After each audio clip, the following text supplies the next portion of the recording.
You ready for this? Gonna be fun. You will not stand in my way. Frostmourne, hunger. This pleases me. I do not fear you, mortal. Your soul shall be mine. Don't make me laugh. Needs a brew? Oh, I do. Feel a shredding, baby. Let the battle begin.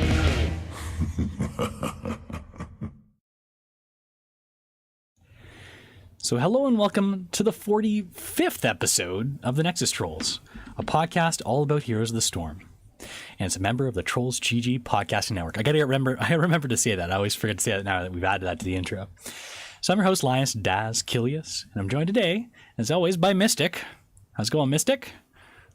It has. Pretty good. And LiQuiD, unfortunately, had some internet problems, so he's AFKing. Maybe there's a chance he might rejoin us somewhere throughout the show, but for now, he's going to be replaced in the visual anyways by a sock puppet. So LiQuiD, how's it going? Not too bad, Daz. That's my poor impression of LiQuiD there. Anyhow, me and Mystic are going to hold down the fort today. It's unfortunate because we are not going to be covering the esports section as per usual, since that's usually LiQuiD's baby. And LiQuiD had a whole bit ready to talk about Leoric, so we're probably just going to cursorily talk about Leoric and leave that discussion on next week. But that's okay, because we actually have some other heroes that got some reworks, and we got Kel'Thuzad in the Nexus. Mystic, have you been playing KT at all? Because I think everyone's been waiting to hear some Mystic analysis of Kel'Thuzad.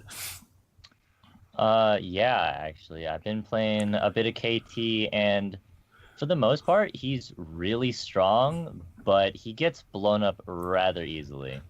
Yeah, I'm seeing him, like, I actually popped back in Hero League. I took last season off. If any of you watched, several episodes ago, I mentioned that I was taking a season off of Hero League to see how that affected my placements. Sorry, I'm a little sick today, too. But I jumped back in Hero League, and Kel'Thuzad's getting a lot of first bans, kind of first pick loving, which, is the indication of a bit of an OP hero, or one at least that's, a lot of people don't like to deal with. And Kel'Thuzad seems to be solidly in that category, don't you think? Yeah, definitely. Because I think when people learn how to play against him, he's not going to be as strong, because at first, I was like, man, this guy is insane. But then I realized, hey, he actually has some weaknesses that you can really exploit. And we're going to be going in-depth into Kel'Thuzad, so maybe we'll save those little tidbits for that specific segment.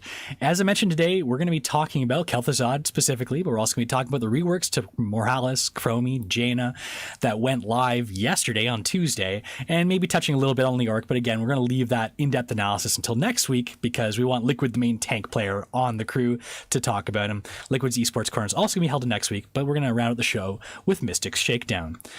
Now, before we start the show, as always, we want to thank our patrons over at patreon.com/trollsgg. Now, again, the show's always going to be free, but if you're looking for a way to support the show, you can always do so at patreon.com/trollsgg. Every little bit helps, guys.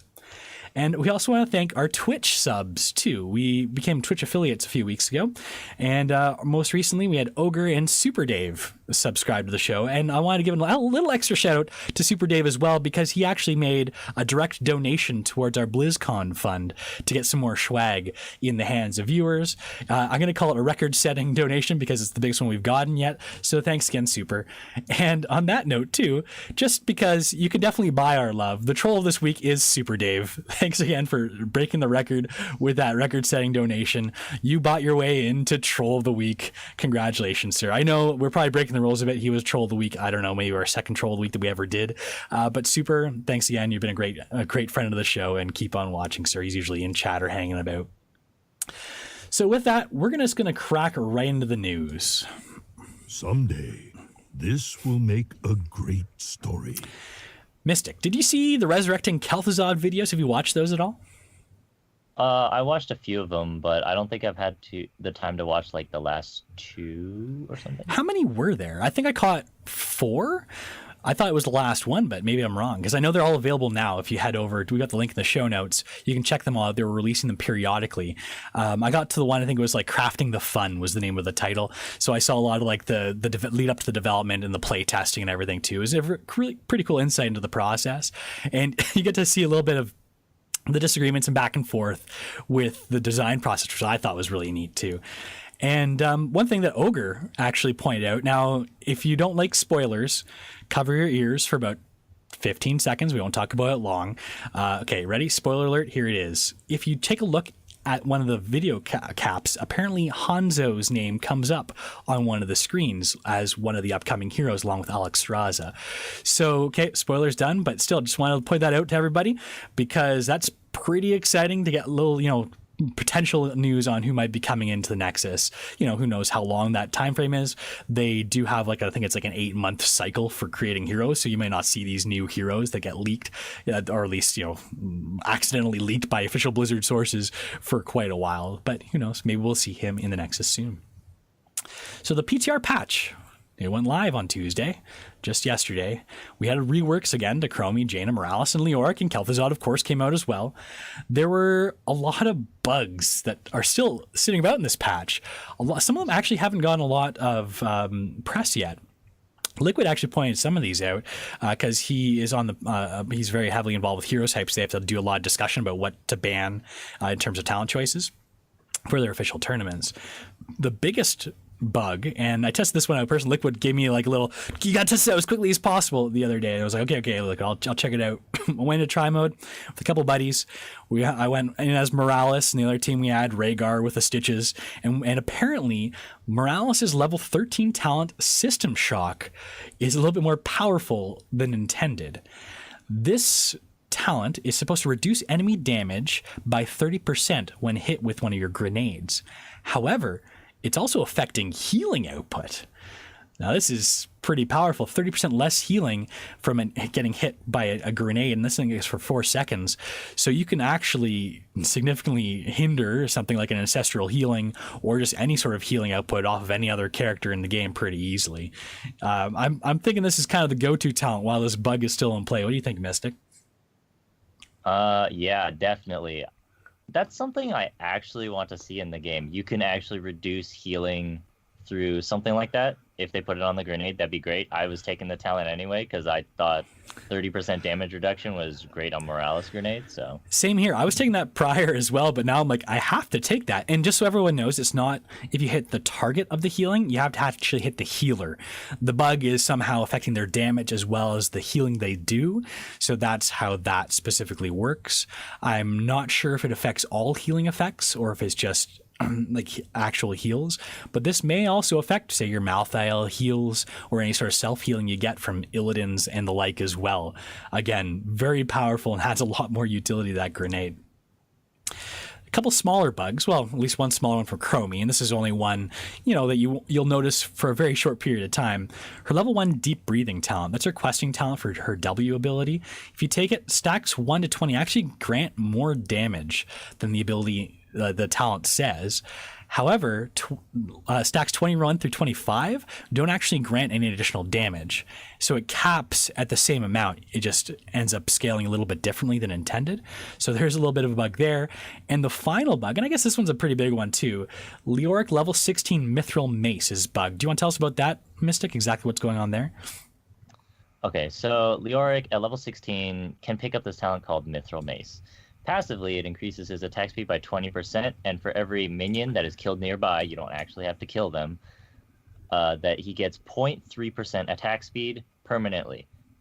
And then also, for every hero kill that you can get 3% attack speed permanently, up to 30%. So it's either 100 minion kills or 10 hero kills. But the bug is that apparently hero kills aren't counting towards the quest.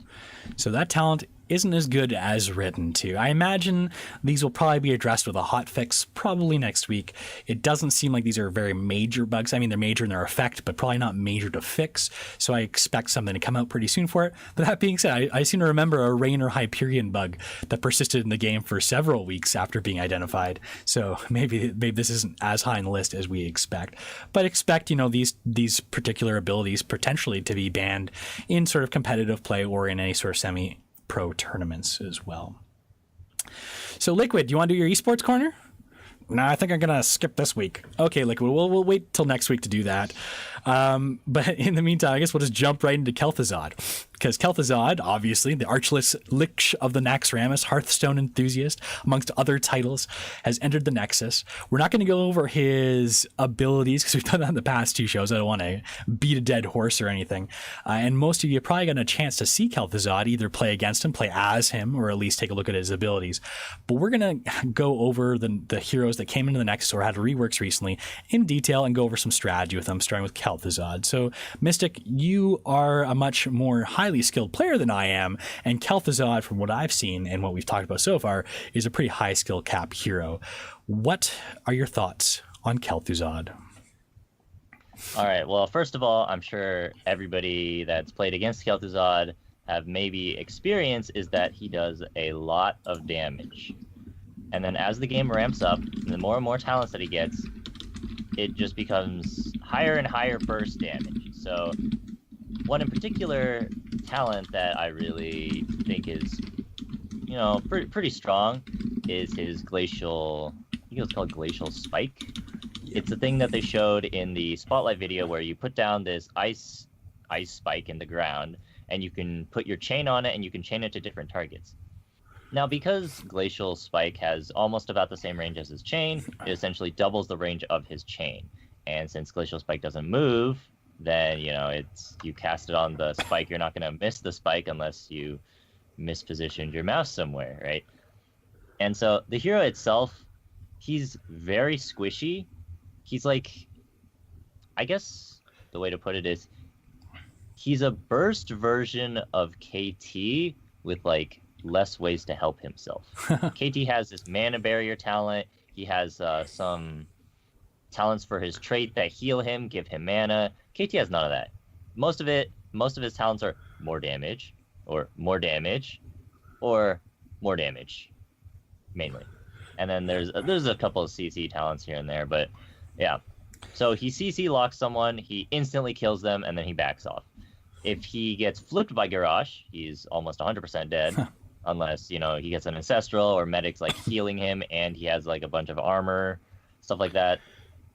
But essentially, he is just damage incarnate. However, it does come with the drawback that he does need to position very carefully, because if he doesn't, he's instantly blown up. He has that small health pool that everybody wishes Genji had, but doesn't.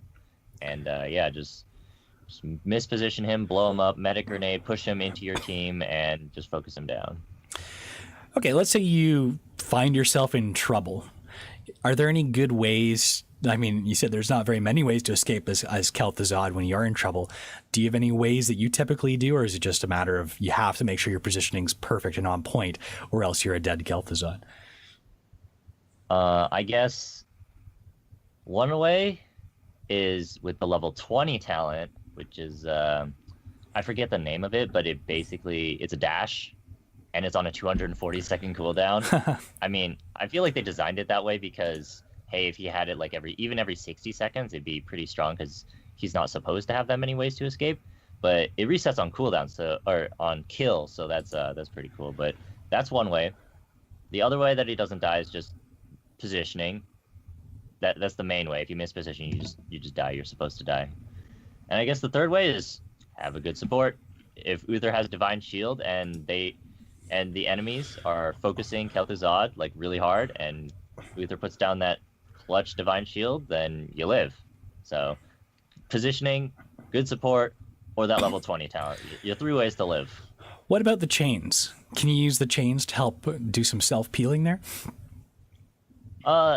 Yeah, if they get into your zone of control, hitting your W, which is the Frost Nova, is pretty hard. But chains, I guess, if it's just one target, then it might be able to save you.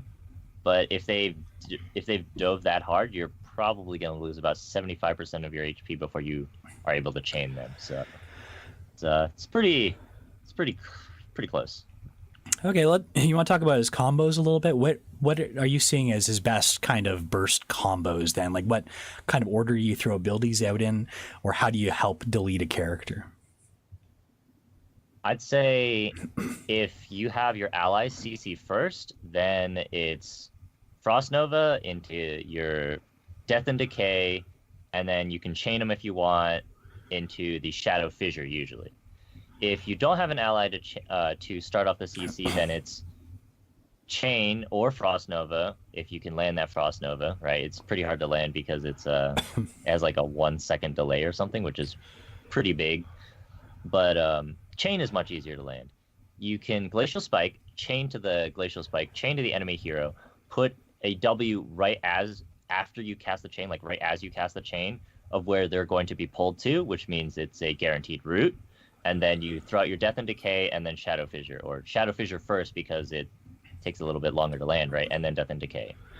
So what do you think about the ultimates? Because we've got the Shadow Fissure, which is great global talent on a very low cooldown, versus Frost Blast, the KT, the other KT style Pyroblast that does a big root in an AoE area. Like, do you think, it sounds like you're saying Shadow Fissure is kind of like the best bet most of the time. Is there a situation where you take Frost Blast? Frost Blast, it's not a bad skill at all. In my opinion, it's just the cooldown. The cooldown is 100 seconds, which I think is a little bit too long for a skill like that. It's essentially a KT Pyroblast, but it doesn't one-shot someone, and it just roots them for 1.5 seconds, and it does some damage, right? If it were 80 seconds, I'd say I pick it more, but because Shadow Fissure is 1, on such a low cooldown, 2, is global, which means you can cast it anywhere on the map, and 3, it's basically like a finisher to any one of your combos, and it's almost up all the time, then I'd say Shadow Fissure is usually the way to go. And talk about the animation on that too, eh? That's got to be the biggest animation of any ability ever. Like those chains and spikes just stretched the ceiling, if there was a ceiling in the HOTS levels. All right, yeah, that's definitely really interesting looking skill.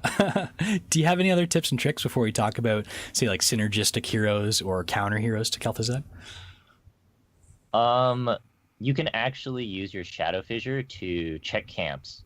So if you throw it down, you can throw it near the camp, and if it doesn't hit anyone, well, it's not going to aggro the camp, right? If it doesn't hit anyone, well, they're not at that camp. If it does hit someone, you know they're at that camp, so you can check people's positioning on the map by throwing it at certain camps. Yeah, and talk about a great everyone's on the boss ultimate too. I had a situation where we're all, in that fight over the boss. Everyone's standing up. Everyone's like, stand on the point, stand on the point. And then the big KT blast goes off, does quite a bit of damage. The area is about the same size as the circle, so it makes it a pretty easy one to hit too, because everyone is refusing to get off the point. I guess to put it into comparison too, what's the cooldown on Shadow Fissure? 15 seconds? 15 seconds, yep. What's the cooldown on Tyranda's Owl? About the same. I think is it 15? I thought it was 18. Maybe I'm wrong. I don't play Tyrande that often. Either way, it's about the same, we'll say order of magnitude, I guess is probably the best word for it there. So people, if you don't need to save those Shadow Fissures, because like Mystic said, they're going to be up all the time. They're a great scouting tool as well. Don't just use them purely for damage, but I mean, they're great, especially on maps like Towers of Doom or any sort of channeled bits, because people are usually not really focusing on backing away off the tribute, and also usually they have to back in a pretty predictable direction. You can choose your blast radius positioning very easily to almost guarantee a hit, an interrupt, and maybe even a kill. In a lot of cases, I always gotta wonder when people are channeling tribs or whatever it happens to be, bell towers with a fraction of health when they know there's global abilities or owls or anything out there, because they're pretty much going to be dead with that high damage ability. So let's talk about synergistic heroes. Who would you pair with Kel'Thuzad? Do you have any general ideas what works well with Kel'Thuzad before we get into maybe specific heroes? I think any hero that can start the CC chain for him, as easy as chain is to land, it's still a skill shot, so you can't miss. If any hero has like a slow or something, or even big enough slow, or a stun, then that almost allows him to land his Frost Nova or even chains for free. So any heroes like that pair really well. Supports, I'd like to say anybody with burst healing, like Uther, or even Stukov with his bio kill switch with his Q. So anybody that can heal him up really quick, peel for him, or start off his CC combo chain for him. Yeah, we were playing in Team League yesterday, and one of our players was, dusting off Kel'Thuzad to try him out a little bit, and the other team took a Valera. Anytime you get those kind of backline infiltrator type heroes, Kel'Thuzad is a pretty obvious target for them. So you want to make sure you don't leave your Kel'Thuzad alone, either as a tank or if you're an Uther. The Uther was a great counter. I was playing Uther in that game specifically. Anytime that I was hanging around Kel'Thuzad, anytime Valera popped her head out, you go over, you stun her.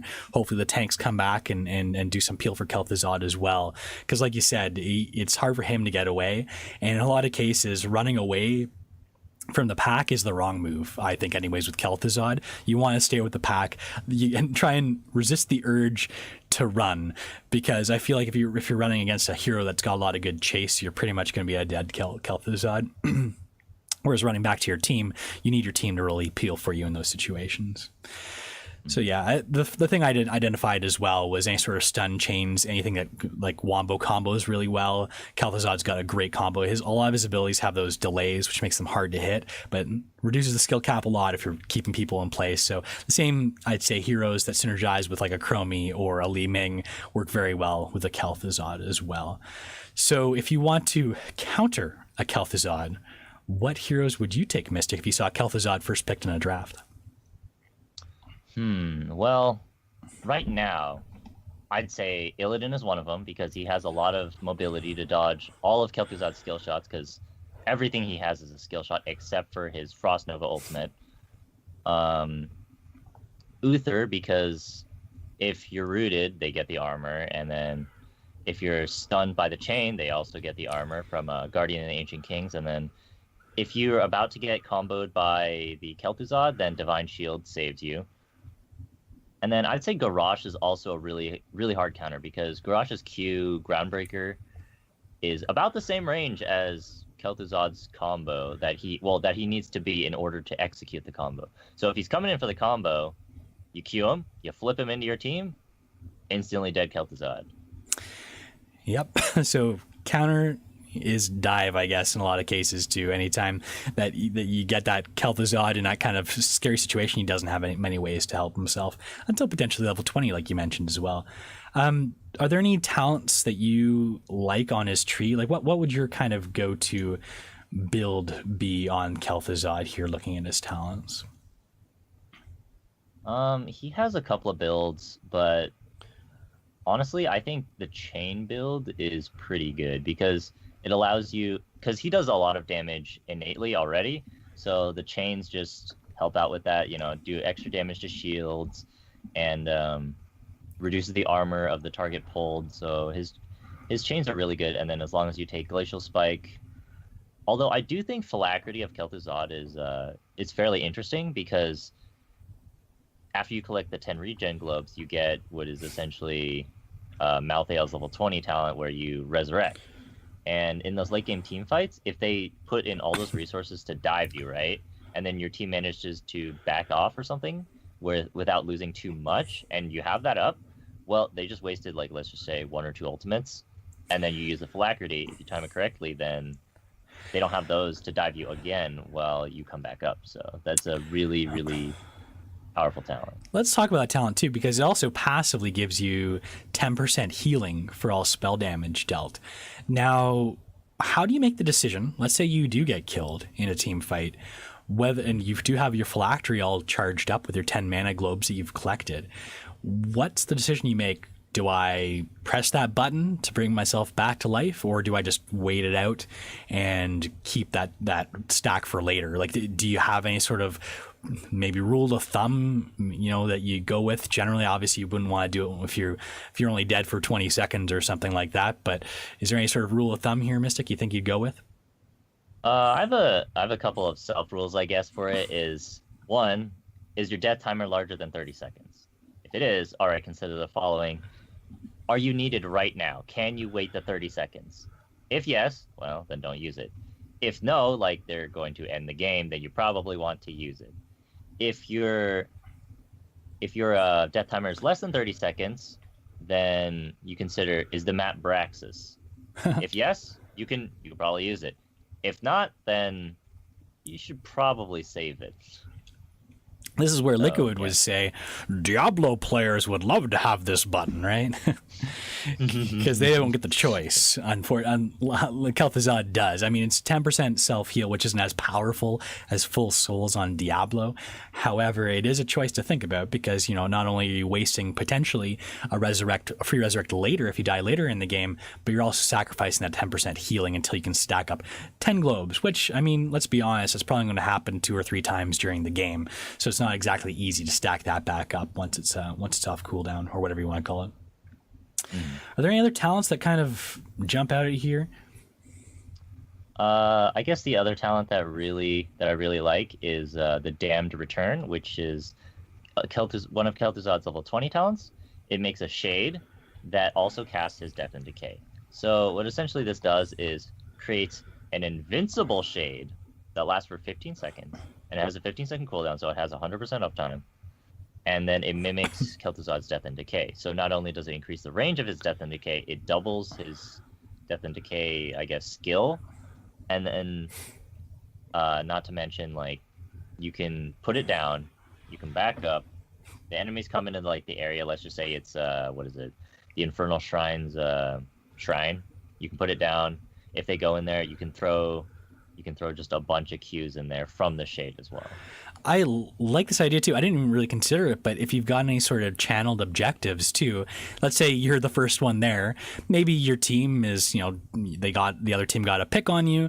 One of your team's just kind of coming back up. Everyone else is going to be late to the trib. Maybe you're thinking about giving it up. You could toss a shade down. You could back out of there and you got 15 seconds of delay where they essentially cannot kill the shade and you can just keep interrupting because your Q is on low enough cooldown that you can do that pretty much indefinitely from safety of anywhere. Mm-hmm. Yep.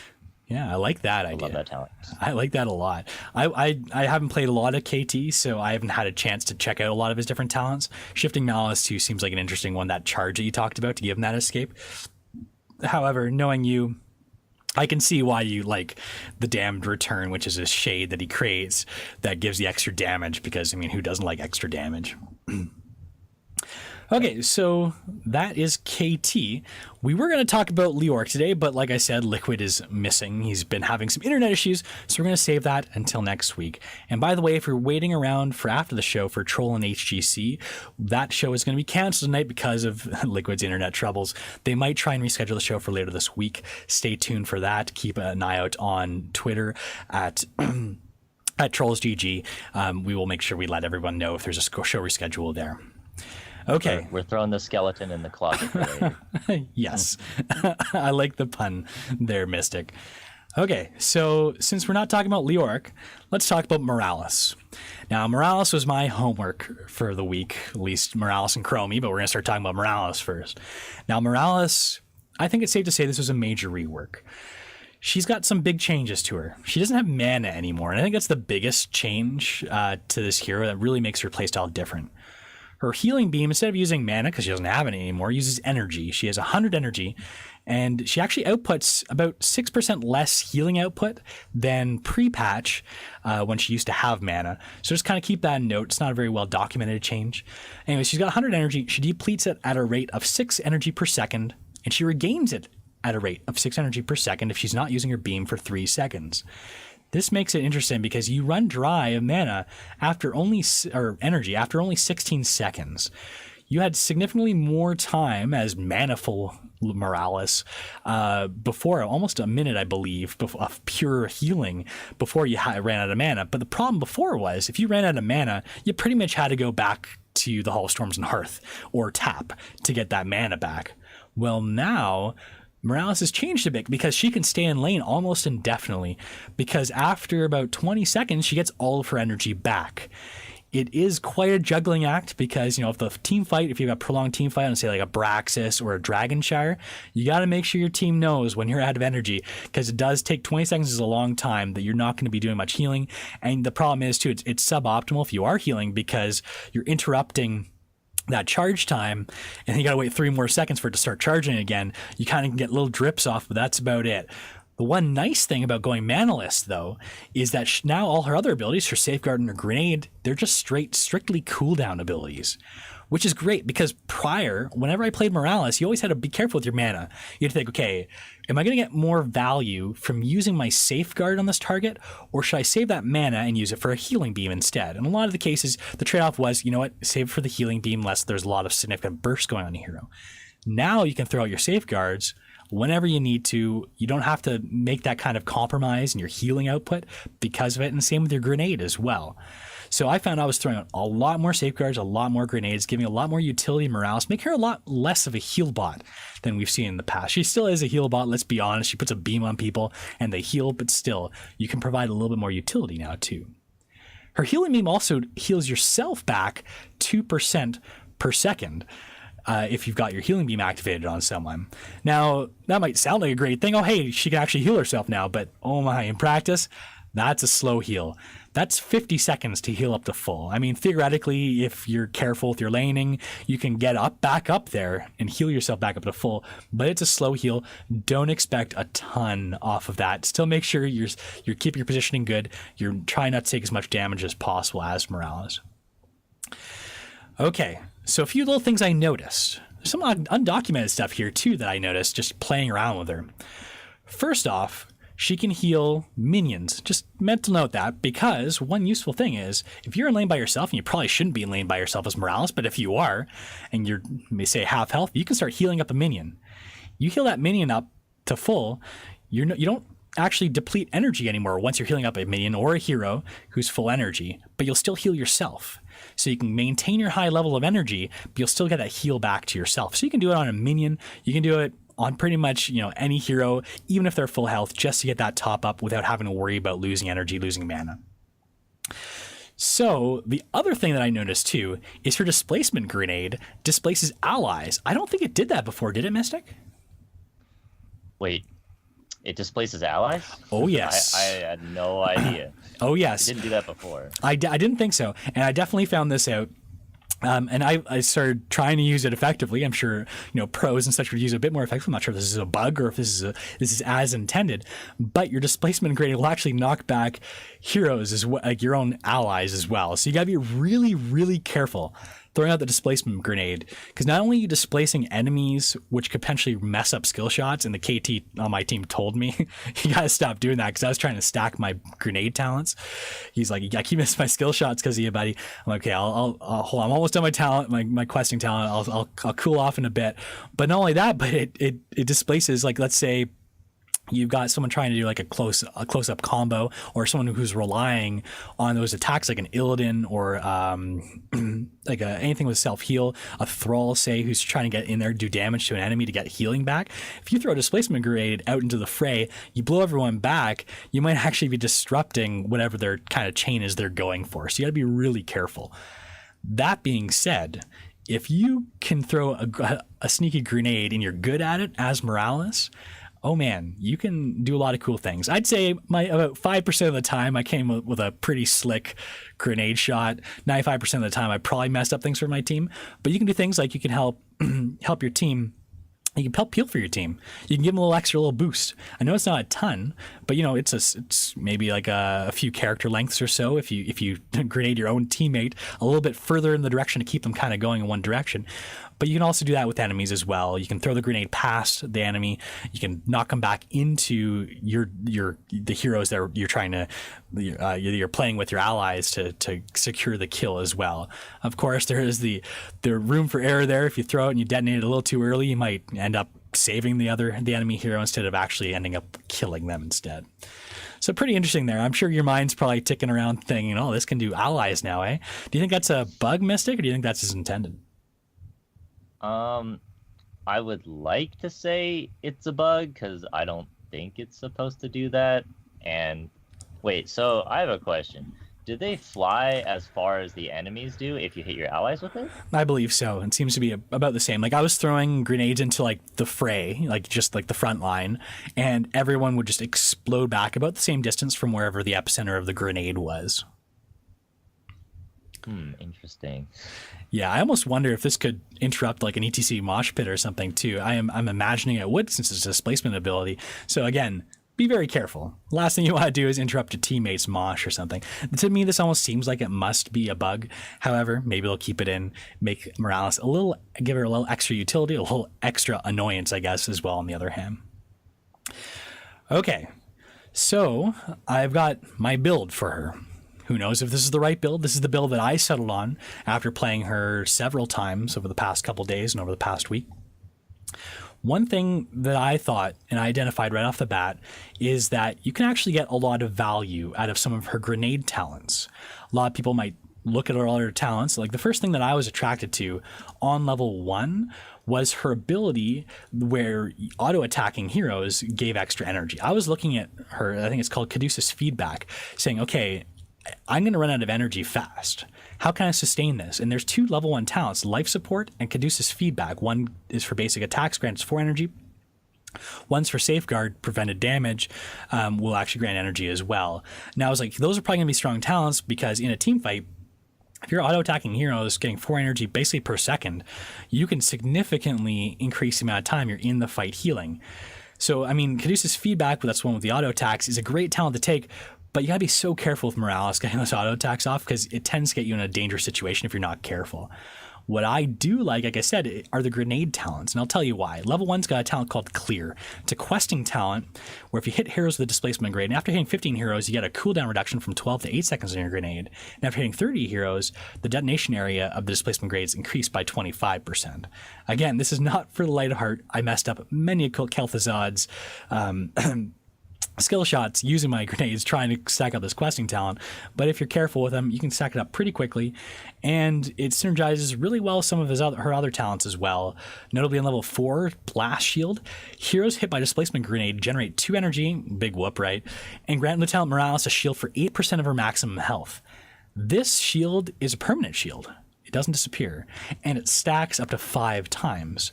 So if you're getting off a lot of grenades, you can actually build up a significant amount of health to Morales, up to 40% additional health, which is great. Level 4 is a survivability talent here. You can get armor if there's some other talents which are good here too, like Trauma Trigger, which is, it exists before taking damage well below 40% health, grants 30 armor for 3 seconds. Is great if you've got kind of a ganker that, like a Valera type character that might be coming to gank you periodically. However, I did really like the Blast Shield. You could keep that shield up for quite a while if you use your grenades effectively. Looking at some of the other talents, level 7, one thing I really liked here, now this is a little bit situational, was Vanadium Plating. When you cast Safeguard on someone, if they're stunned, it doubles the armor provided. It's pretty much like the Guardian of Ancient Kings. You get 50 armor to have you put that on, and the duration of it's paused. So if there's a mosh pit going on, you can toss down a Safeguard. That person's going to get 50 armor until the stun is finished. So it's great. Note this is only for stuns. So it's great if you're in kind of like a stun combo because you get 50% even after the stun's over, and you get the extended duration of the Safeguard from it because it was paused. However, there has to be stuns to actually proc this. So if it's a stunless team, the way I'd go is probably prolonged Safeguard, which extends the duration of Safeguard by 50%, unless you've got a kind of niche situation. Physical Therapy on this talent tier, it actually removes slows if you put Safeguard on someone. Now this comes in really handy if you've got, say, like an Earthquake or something with a lot of slows, like a Jaina even too, where you need to kind of help the hero get that movement ability to get out of whatever the situation is.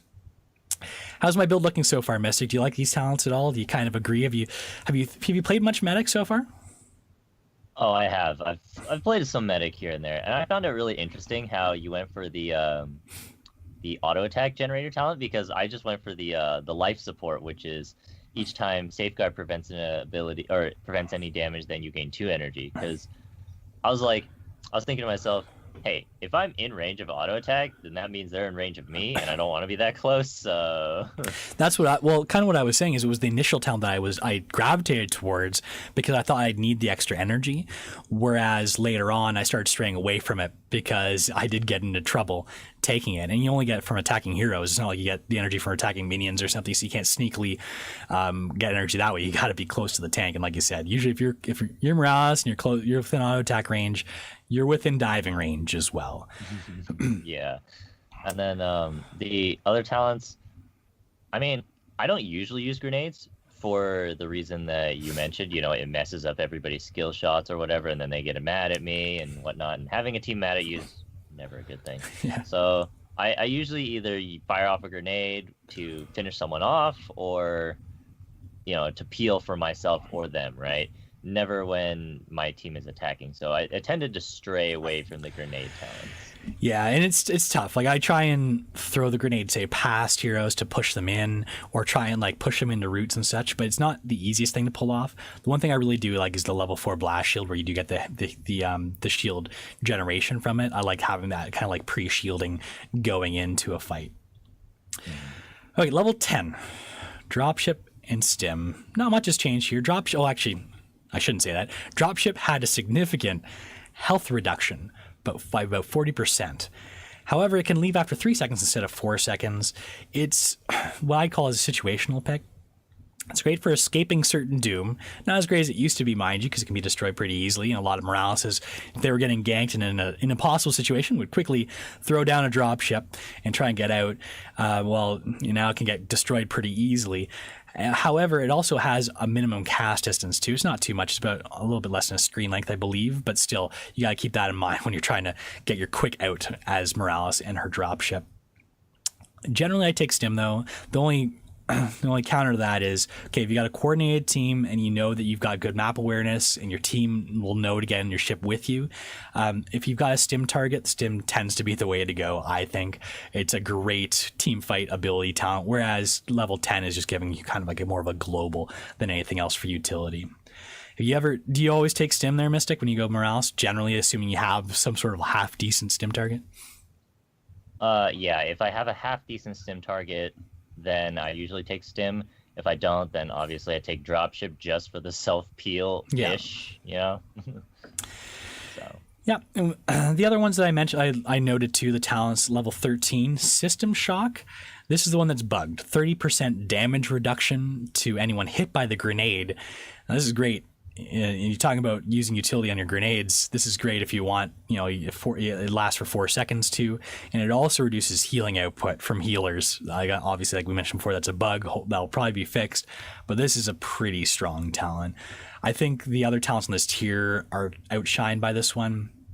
However, there is EMP Grenade, which does big damage to shields, which I guess there's a case for if you're going up against an Artanis or maybe a Tastar as well. But that System Shock 3% damage reduction is great utility for your team. Okay, level 16. There's a few talents here. Extended Care is a nice one if you need that extra range on your healing beam, because you have 40% extra healing distance. However, I liked Shield Sequencer. I actually noticed it wasn't being taken very often. This is where you get 2 charges of Safeguard. And you know what? This really actually synergizes well with your level 7 talents. If you take Vanadium Plating or Prolonged Safeguard, for instance, too, you can get a lot extra damage reduction. And if you're out of healing, too, if your healing beam's gone, you still get those Safeguards. So it does give you a little bit extra utility there. So I do like Shield Sequencer as well if you don't need the extended range. Level 20, it's hard to pass up on the stim drone reduction from 90 to 45 seconds and the speed bonus increase from 25 to 50.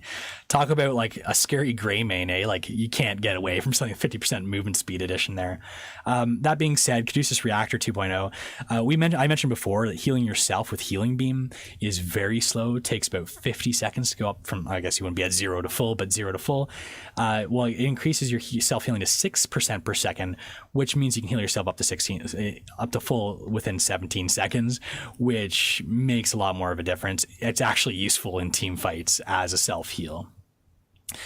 So, Mystic, what do you think of my level 10 to 20 challenge choices here? Do you agree with them in general? Yeah, System Shock is amazing. I really like the Shield Sequencer, especially if you took the other shield talents. However, I also kind of like First Responder, just because it heals 25% more for the same energy cost, right? So if you keep your energy at around 70 to 100, then you can heal that much more. I guess it's almost Morales' version of burst healing. But I find myself taking Extended Care a lot because people they dive past my healing range and they still expect to be healed, and as Morales, you obviously don't want to get that close, and so extending the healing range by 40% allows me to still heal them while still being kind of in the back. So Yeah, the problem I And had then- with, the problem I have with the talent that gives you the extra 25% healing above 70 energy is the fact that once you're below 70 energy, you get absolutely no value out of it, and you still do get value out of extended care and shield sequencer, no matter what your energy level is. I always hate conditional talents. I know that sometimes if you start managing things properly, you can get more out of it, but I hate conditional talents, and that's one that I try and stray away from.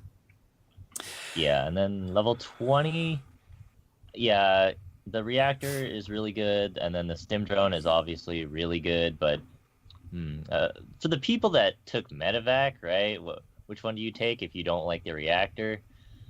I really like the reinforcements talent. I think that's a really fun talent. However, in a non-team coordinated environment, I feel like it's very, very, very lackluster. For safe zone, see, there's something interesting that I was thinking about safe zone. If you use your medevac for self-peel and it dies, do you still get the 2-second protected because you technically exited the medevac, right? I think you do. So that might be a bit of extra peel if you are able to get your medevac off and it gets destroyed. If you need it. And again, it's the kind of thing, it's very situational. Caduceus Reactor may just keep you alive longer if you're in a team fight situation, but that doesn't help against the ganks. It's more prolonged fights where you're taking incidental damage here and there. Ogre in chat mentioned something really interesting too. He's talking about a stimmed Leoric with Mithril Mace, I guess, and Spectral Leech. Assuming Mithril Mace isn't still bugged, I mean that's a scary looking Leoric. The other one that I can think of is a stim drone Tassadar. I've encountered those before when he takes his Archon form. Oh my! Especially with the increased movement speed there too. That's a scary Tassadar. We actually played a game, you might remember this, during our Creators of the Storm tournament. It was the all supports game, and the other team took Rhaegar, Tassadar, and Morales. They did Bloodlust, Stim Drone, Archon, Tassadar. That's possibly the scariest thing I've ever seen. I still have nightmares to this day. Yeah, that was so strong. His attack speed was so high. I know. So what good synergies do you see with Morales here? Is it the same old, a couple frontline good peels, make sure they can keep you nice and safe? Let's see. Yeah, basically. I don't really see any new synergies. I mean, I don't know if this is mentioned already, but Tyrande with Darnassian Archery and Stim Drone is really scary, just by the way. And I don't know. I guess it's mainly the same. Yeah, and I guess the big difference is just your management of your energy and the fact that you can use your other abilities a little bit more frequently. Giving a little bit more utility.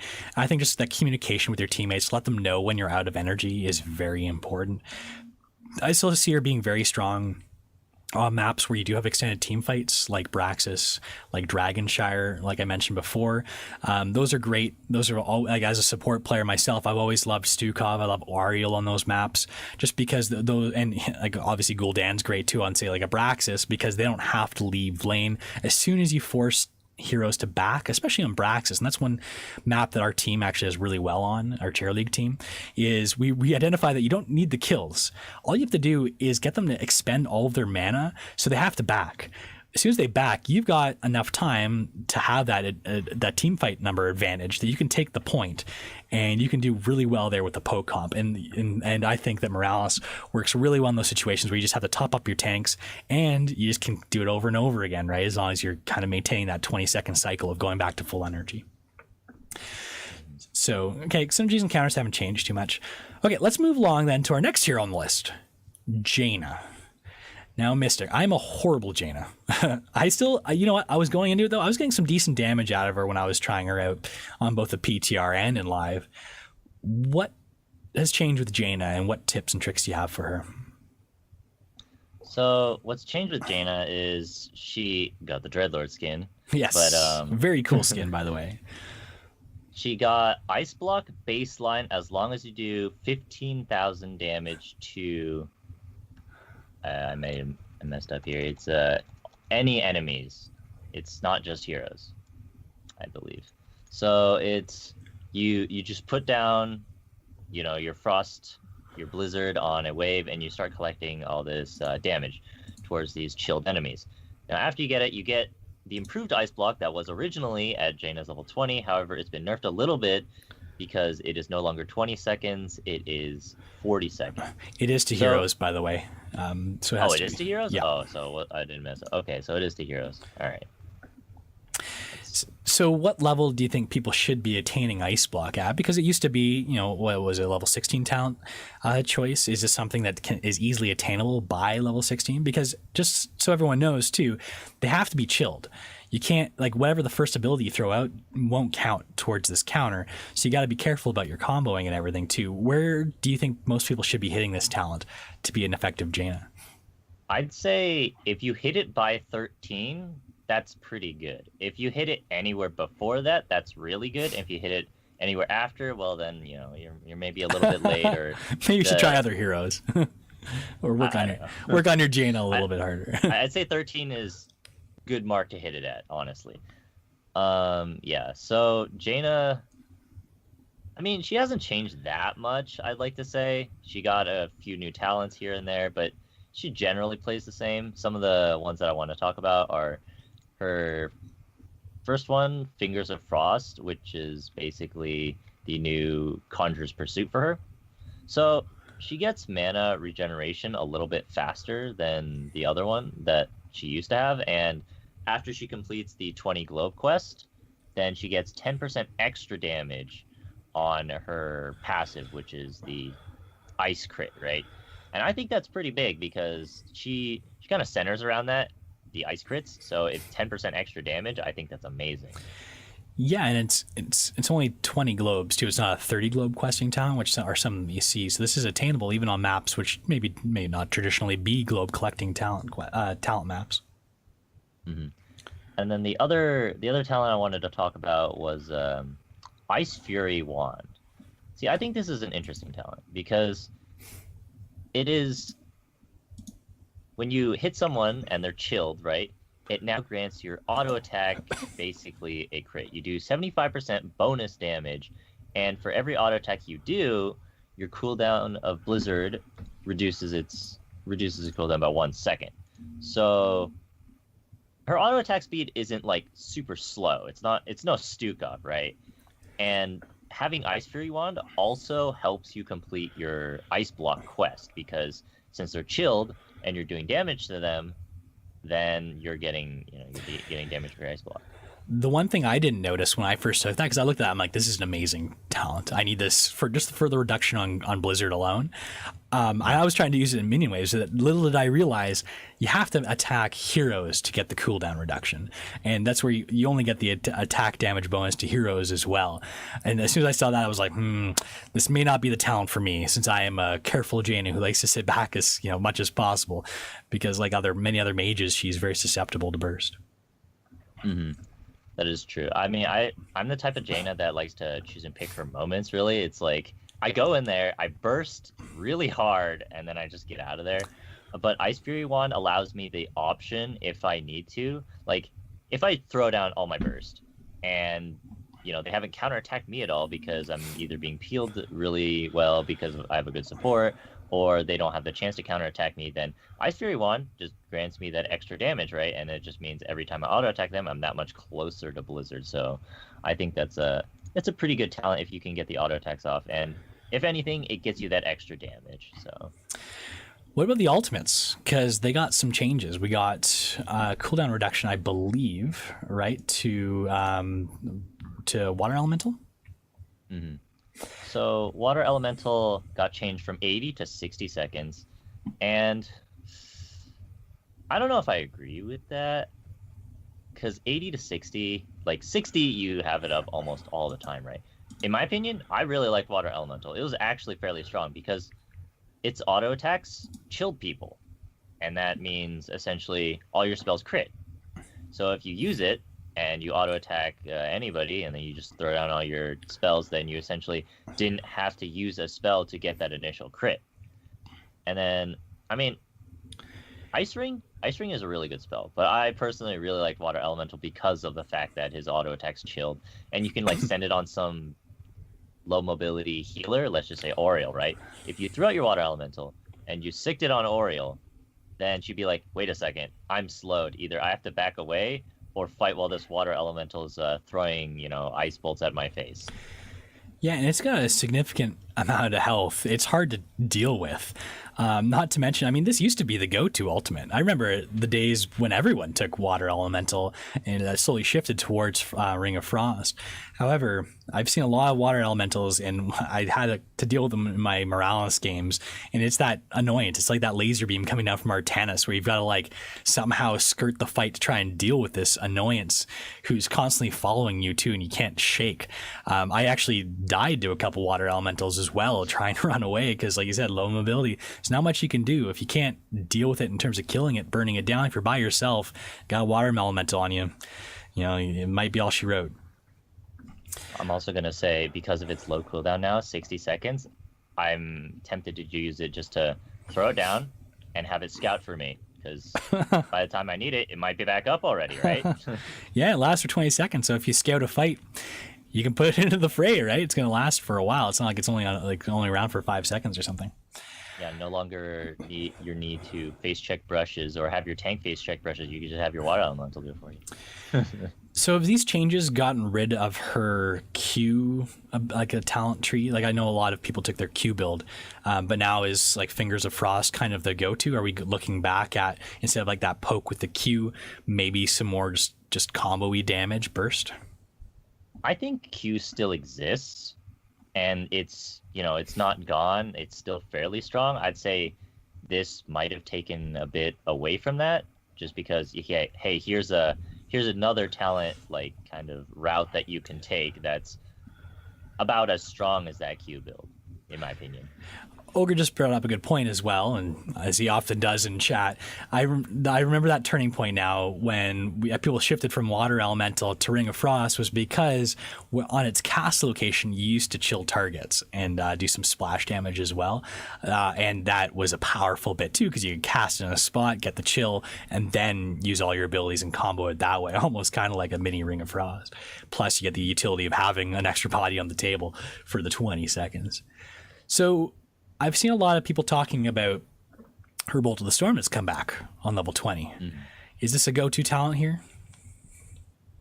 Because one thing she's lacking is escape. I mean, she's got her Ice Block, but sometimes Ice Block just means you're delaying the inevitable.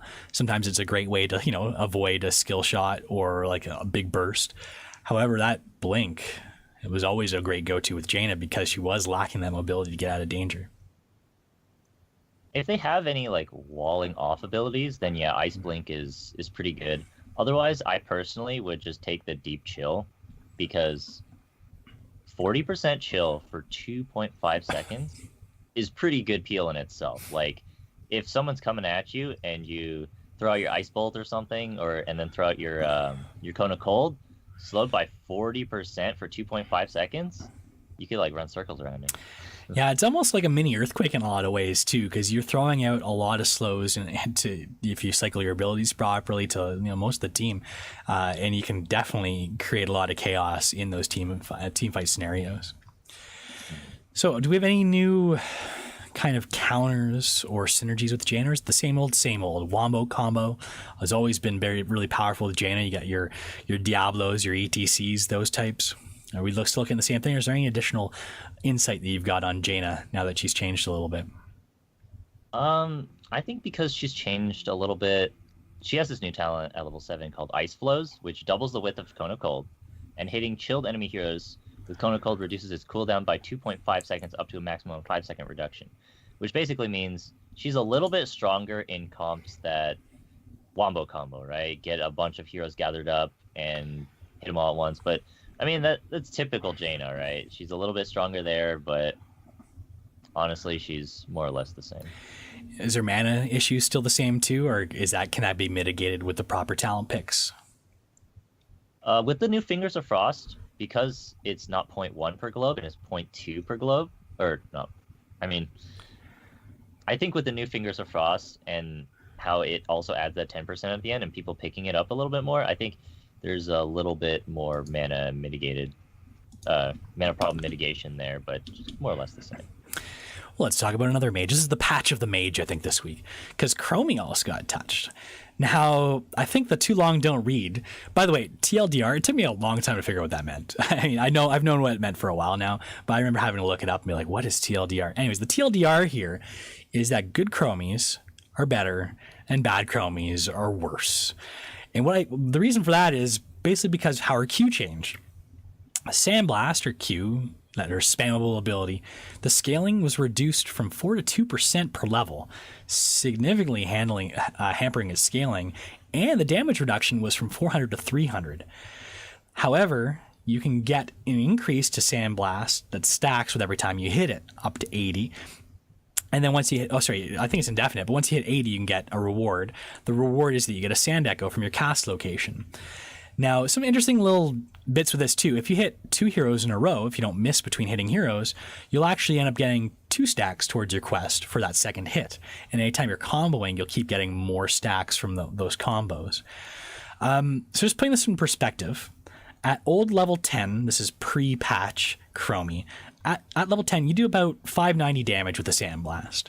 New level 10 with the 2% scaling and the damage reduction, you're looking at 365 damage, which means that you need about 45 hits on Sandblast by level 10, which is tough to get, just to match the damage. Now, I remember I had one game as Chromie, and I felt like a god. I was hitting everybody with my Sandblast. I think I got to about 45 by level 10, but then it started to taper off. I was getting a lot in the early laning phase, but after that, I was having problems keeping my scaling up, and I only got my level 8, my quest for hitting 80 heroes right before we lost. So I didn't even get to use my Sand Echo pretty much at all. I think maybe I got like one shot off with it before we lost.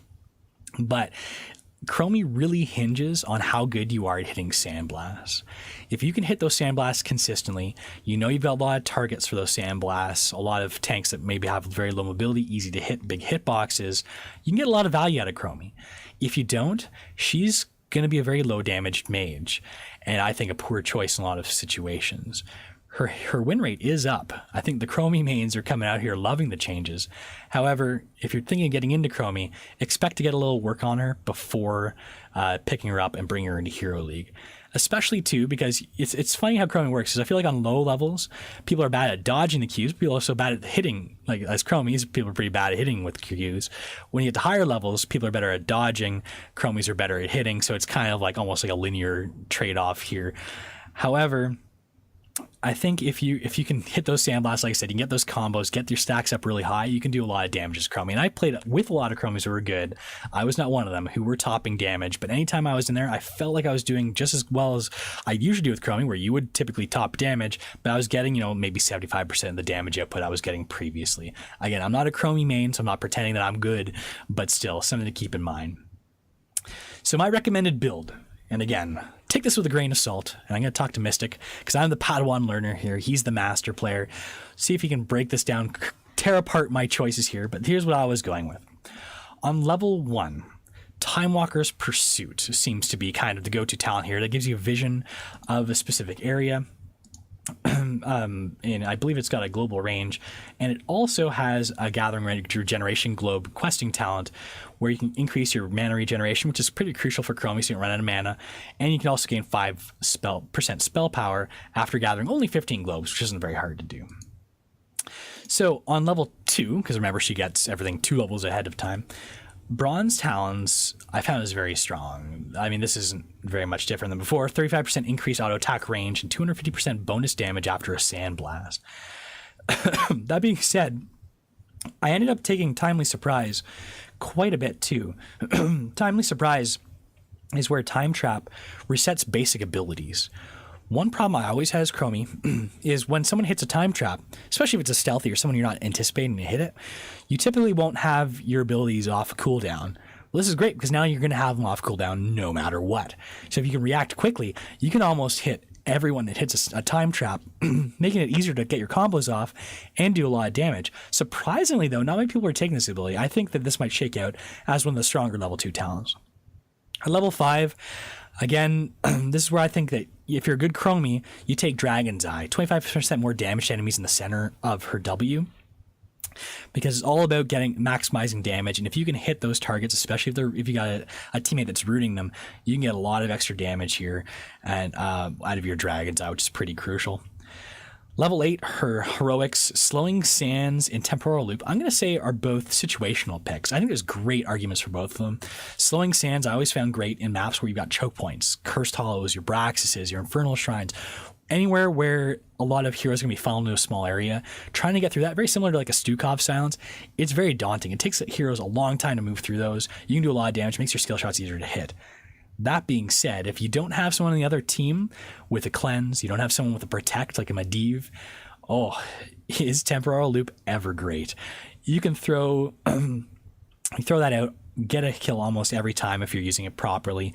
Insta kill abilities are great, and not to mention you can also use it as a peel if you're in trouble as well. So Mystic, how are my level 1 through, I guess I'll say 10 talents looking so far for Chromie? Any disagreements, any discussions here so far? I'd say I'd agree with almost all of them. And then I'd just like to mention, if with the timely surprise, I'd like to say that you're right. It's really strong. However, it doesn't show that it's really strong until later game, because if you take that and then along the line, there are more time trap talents like Chrono Sickness, where after they're done being trapped, then they're slowed by 50% for 4 seconds, which is pretty insane. And then the other, like the level 18, because it's Chromie talent, which is Enderhall Anomaly, it allows you to have more than, the one time trap, right? So then that becomes pretty strong. Yeah, the tough thing with Chrono Sickness, where you get the slow, and you reduce the cooldown and mana cost of your time traps, the problem with that is it's competing against Dragon's Eye too. So there's the trade-off there. It makes your skill shots easier to hit. However, you are sacrificing damage to lower the skill cap.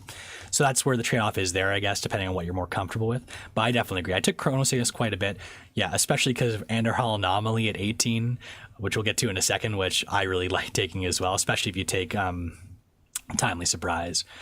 Okay, so level 11, Here and There is the one that I liked, even though I could almost never complete my talent. I think if you can complete your quest where you got to hit 80 heroes with Sandblast, Here and There is strong. I wish I got more playtime in with it. Problem is, I very rarely finish that talent to get to try it out. Here and There is just where when you make that Sand Echo, when you cast your Q, you can swap places with it. It's an activatable ability. It's extremely powerful, great peels. You can swap your location. You can even hearth back and pop back into the fight instantaneously as well, if needed, which is a great little trick you can do there. Bye Bye is another talent on this tier. The problem I have with Bye Bye is it can save your life, but it also takes you out of the team fight for, whatever. It takes 20 seconds for you to get back in there, which is almost as good as a kill. The other one is Timeout, and this is her ice blocky type talent, which lasts for 7 seconds, I believe. Now, this is the thing, too. It can save your life. It can also just delay the inevitable, depending on how you look at it. So it's tough to make the decision here. But I think Here and There is the superior talent if, and that's a big if, you can get your Q talent done, and usually you're not done by level 11. Level 14, Shifting Sands is hard to pass up on. 8% spell power bonus for 10 seconds when an enemy's hit with Sandblast. If you're playing Chromie, you better be good at hitting your Sandblast. So you're going to be stacking these. They can stack up to 40%, stack up to 5 times. The duration refreshes if you hit someone else again with their Sandblast. You can get 40% spell damage on your Q if you're good with Chromie here, very much like Volek keeping up her stacks. The lower skill cap version of this, which can be very powerful in its own right, is Quantum Overdrive too. This is activatable. You get 20% spell damage for 10 seconds. However, if you can keep more than 3 stacks up with Chromie, then you're getting more value out of Shifting Sands. And finally, level 18. Piercing Sands is so strong. You can hit multiple heroes with your Q, which you can't talent into like you used to be able to like in previous Chromie.